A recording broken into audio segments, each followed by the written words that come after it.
আপনারা আগের শর্টসে দেখেছেনই যে আমরা কাঁথি সুপার মার্কেটে সবজি বাজার ব্যবসায়ী সমিতি পরিচালিত শ্রী গৌরাঙ্গ মহাপ্রভুর মহোৎসবে সামিল হয়েছিলাম। 12টার দিকে আমরা এসেছিলাম এবং এখানে কিছুক্ষণ ঘোরাঘুরির পরে আমরা 12:30টার দিকে অন্নপ্রসাদ গ্রহণের জন্য চলে গেলাম। এখানে এসে দেখি আগের বছরের থেকেও এখানে প্রচুর ভিড় হয়েছে এবং মার্কেটের ওই ফল বাজার থেকে সবজি বাজার অবধি পুরোটা রো করে টেবিল চেয়ার বসে খাওয়ানো হচ্ছে। এরপরে আমি শুনেছিলাম এখানে ভিড় কমানোর জন্য চেয়ার টেবিল ছাড়াও ভেতরে সবজি বাজারে অনেকগুলি চাতাল রয়েছে, ওখানে বসিয়েও অন্নপ্রসাদ বিতরণেরও ব্যবস্থা চলছে।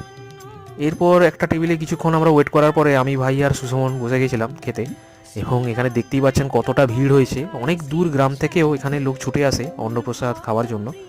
মোটামুটি প্রসাদে ডাল, আলু ভাজা, শাক তরকারি, ফুলকপি তরকারি, চাটনি এবং পায়েস দিয়ে আমরা পেট পুরে ভোগ খেয়ে নিলাম। খাবার পরে বাইরে এসে আমরা 10 টাকা করে দুটো রাবড়ি আর একটা অরেঞ্জ আইসক্রিম কিনে খেতে খেতে আমরা বাড়ির পথে রওনা হলাম।